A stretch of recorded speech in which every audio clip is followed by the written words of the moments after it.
Hi friends, இன்னைக்கு நம்ம stock மார்க்கெட்ல என்னென்ன ரிட்டர்ன்ஸ் இருக்குன்னு பார்க்க போறோம். அதுக்கு முன்னாடி ஸ்டாக் மார்க்கெட்னா எல்லாரும் என்ன சொல்லி கேள்விப்பட்டிருப்பாங்க, கோல்டு கூட ரிட்டர்ன்ஸ் தருது, எஃப்டி கூட ரிட்டர்ன்ஸ் தருன்னு சொல்றாங்க. அதெல்லாம் எப்படி சொல்றாங்கன்னு கேட்டீங்கன்னா, ஸ்டாக் மார்க்கெட்டை பொறுத்த வரைக்கும் இப்ப வாங்கி இப்ப வித்தா கண்டிப்பா ரிட்டர்ன்ஸ் ரொம்ப கம்மியா தான் கிடைக்கும்.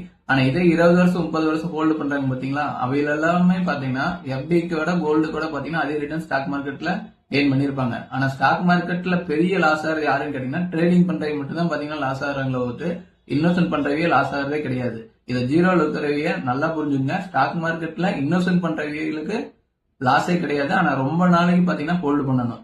அப்போ ரொம்ப நாளைக்கு ஹோல்டு பண்ணா அதுல எப்படி ரிட்டர்ன்ஸ் வருதுன்னு உங்களுக்கு தெரியும்ல. அதுதான் பாத்தீங்கன்னா 4 ரிட்டர்ன்ஸ். என்ன ரிட்டர்ன்ஸ் கேட்டீங்கன்னா, ஃபர்ஸ்ட் ஒரு ஸ்டாக் வாங்குறீங்க, 100 ரூபாயில வாங்கி 200 ரூபாய்க்கு விற்கிறீங்க பாத்தீங்களா, அதுதான் பாத்தீங்கன்னா ஃபர்ஸ்ட் ரிட்டர்ன்ஸ்.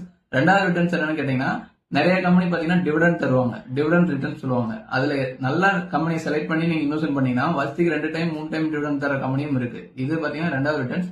மூணாவது ரிட்டர்ன்ஸ் என்னன்னு கேட்டீங்கன்னா போனஸ். அதாவது நீங்க ஒரு ஸ்டாக் வச்சிருக்கீங்க, இப்ப எக்ஸாம்பிளுக்கு ஒரு விப்ரோ கம்பெனில ஒரு 10 ஸ்டாக் வச்சிருக்கீங்கன்னா அவை அடிக்குறதா பாத்தீங்கன்னா போனஸ் பண்ணிட்டே இருப்பாங்க. அதாவது நீங்க ஒரு ஸ்டாக் வச்சிருந்தீங்கன்னா 10 ஸ்டாக், இப்ப எக்ஸாம்பிள் 10 ஸ்டாக் வச்சிருக்கீங்கன்னா 10 ஸ்டாக் போனஸ் கொடுப்பாங்க.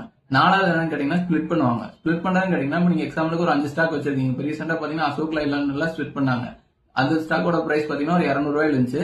ஆனா இப்ப எக்ஸாம்பிளுக்கு ஒரு 10 ஸ்டாக் வச்சிருக்கீங்கன்னா 10 ஸ்டாக் 20 ஸ்டாக்கா மாத்திடுவாங்க. ஆனா ஸ்டாக்கோட பிரைஸ் பாத்தீங்கன்னா 200 ரூபாயில இருந்து 100 ரூபாய் மாத்திடுவாங்க. இதுதான் பாத்தீங்கன்னா ஸ்பிளிட் பண்றது. அப்ப நம்ம கிட்ட பாத்தீங்கன்னா முதல்ல வெறும் 10 ஸ்டாக் தான் இருக்கு. இப்ப ஸ்பிளிட் பண்ற மூலமா பாத்தீங்கன்னா 20 ஸ்டாக்கா மாறிடுது. இந்த மாதிரி பாத்தீங்கன்னா 4 விதத்துல தான் பாத்தீங்கன்னா ஸ்டாக் மார்க்கெட் ரிட்டர்ன்ஸ் கிடைக்குது. அப்போ நீங்க இந்த மாதிரி ஜீரோ எதுவுமே தெரியாம ஒரு ஸ்டாக் மார்க்கெட் இன்வெஸ்ட் பண்ணி ப்ராஃபிட் எடுக்கணும்னா எனக்கு தெரிஞ்ச சஜெக்ஷன் என்னன்னு கேட்டீங்கன்னா, நிப்டி 50 நிப்டி 100ல இன்வெஸ்ட் பண்ணலாம். இது எப்படி ப்ரோ அப்படின்னு உங்களுக்கு டவுட் இருந்துச்சுன்னா கண்டிப்பா கீழே கமெண்ட்ல நிப்டி 50 ஆர் நிப்டி 100 கமெண்ட் பண்ணுங்க. இதை பத்தி ஒரு டீடைலா ஒரு வீடியோ போடலாம். ஆனா ஸ்டாக் மார்க்கெட்டை பொறுத்த வரைக்கும் ஒரு யூடியூப்ல ஒரு வீடியோ பாக்குறோம், இந்த மாதிரி ஒரு வீடியோ பாக்குறேன்னு சொல்லிட்டு டேரக்டா ஒரு ஸ்டாக்லயோ ஒரு இதுலயோ போய் இன்வெஸ்ட் பண்ணாதீங்க. முதல்ல ஸ்டாக் மார்க்கெட் என்ன ஜீரோல இருந்து நல்லா படிச்சுட்டு இன்வெஸ்ட் பண்ணுங்க. அப்படி படிக்கிற உங்களுக்கு டைம் இல்லையா, தயவு செஞ்சு நிப்டி 50 ஆர் நிப்டி 100 இண்டெக்ஸ்ல டேரக்டா இன்வெஸ்ட் பண்ணலாம். அதுல பெரிய ரிட்டர்ன்ஸ் கிடையாது. ஆனா பாத்தீங்கன்னா ஒரு ரெகுலரா பாத்தீங்கன்னா ஒரு சின்ன ரிட்டர்ன்ஸா இருந்தாலும் அது லைஃப் லாங் வந்துட்டே இருக்கு. தயவு செஞ்சு பாத்தீங்கன்னா இன்ட்ராடே பக்கம் போயிடாதீங்க. அதாவது ஸ்டாக் மார்க்கெட்டை பொறுத்த வரைக்கும் இன்வெஸ்ட் பண்ணாதான் அதிக ரிட்டர்ன்ஸ் வருது. இன்ட்ராடேல ரிட்டர்ன்ஸ் தருது.